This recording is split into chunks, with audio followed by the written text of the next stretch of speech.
Today is April 24th, 2020, and I want to thank everyone for coming back to another video on the Final Days channel. I really appreciate it.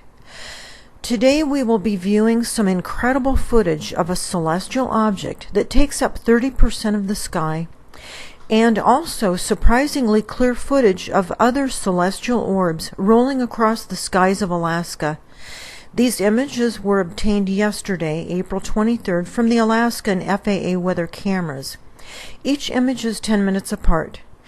These are being shown to alert the viewers that we are living in the very last days according to the Holy Bible, and to explain how to stay safe in these last days.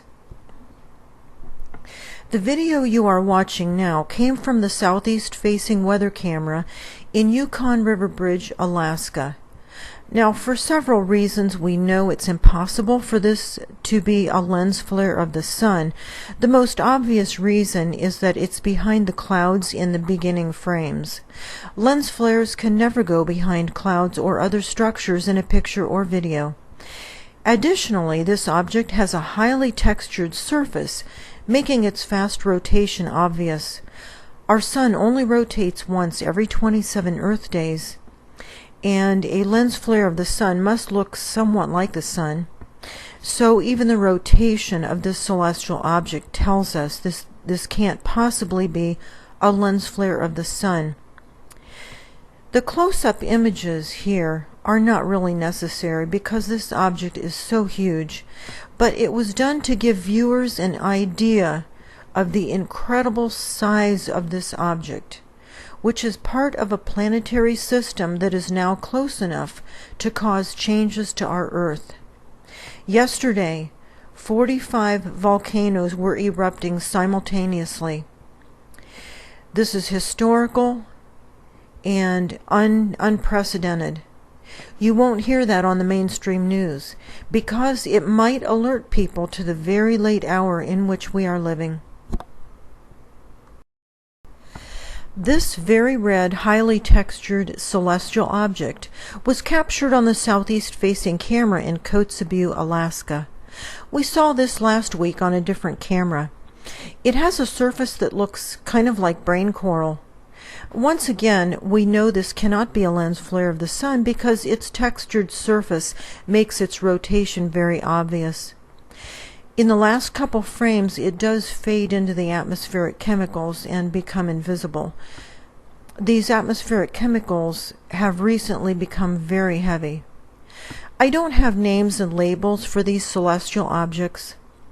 In the Bible's book of Luke, chapter 21, verse 25, Jesus clearly tells us that we will see signs in the sky when we are very near the end of the age. In order to understand what you are about to see, it's necessary for you to realize that the manufactured light in these videos is close to the Earth and passes in front of objects in our sky, such as is this case with this older footage from Attawapiskat in Ontario, Canada. The manufactured light comes into the video from the left, but when the real sun goes behind this mammoth geosynchronous structure in space, NASA's artificial light passes in front of this object, causing the sun to appear to suddenly shrink down to 1/5 its previous size. The sky and the landscape suddenly darken as the real sun is blocked out for 4 hours behind this object. NASA's manufactured light passes over top of this object, lighting it up. It lights up what's behind it as well as what's in front of it. Once the manufactured glare completely passes by this object, the real sun then emerges from behind, once again lighting up the landscape and the sky again. Of course, it would be ridiculous to think that we could actually see a structure like this behind the real sun 93 million miles away. That's just an impossibility, especially with the naked eye or with these cameras that don't have special light filtering lenses. This object that we're seeing here is always visible from this camera, but only on rare days when the atmospheric chemicals aren't heavy enough to hide it. And that rarely happens anymore, if at all. However, a new lens was installed recently on this camera which produces a vertical glare in order to obscure the structure from view. This is just another sign that we are living in the very last days. Now that you know about NASA's circular glare passing in front of objects in our sky, you will understand why the same thing is happening here with an absolutely enormous celestial object, the bottom of which is hidden behind the horizon.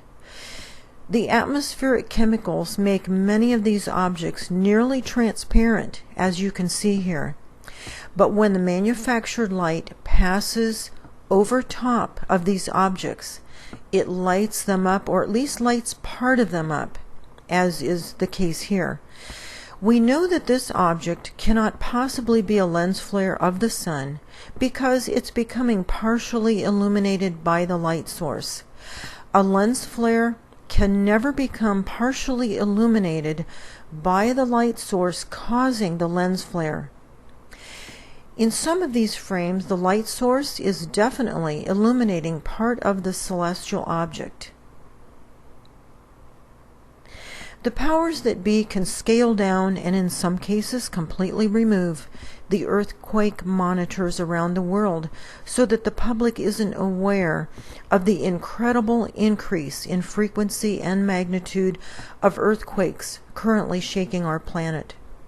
But they cannot remove or hide the 45 volcanoes that are currently erupting all at one time. Untold trillions have been spent to hide this inbound planetary system from the unknowing masses. The reason for all the deception is because the enemies of Christ do not want you to know how close to the end we are, nor do they want you to turn your life over to Jesus while you still have time. Information is at the end of this video instructing you on how to accept Christ into your life. This inbound planetary system is bringing God's judgments to a world of sin and abominations. The good news is that faithful followers of Christ are not appointed to God's wrath, His judgments, the plagues. Psalms 91 tells us that we will see with our eyes the judgment upon the wicked, but that it will not come near us. In Luke chapter 21, verse 36, Jesus says, "Watch therefore, and pray always, that you may be counted worthy to escape all these things that will come to pass." Jesus is referring to God's wrath, judgments, plagues. He is saying that those who are counted worthy will escape God's wrath. To be counted worthy, we must be living in holiness. A link in the description box below discusses what holiness is and how to achieve it. These next few screens will tell you how to accept Christ into your life and escape the coming judgments. Simply pause the screen if you need more time to read the text.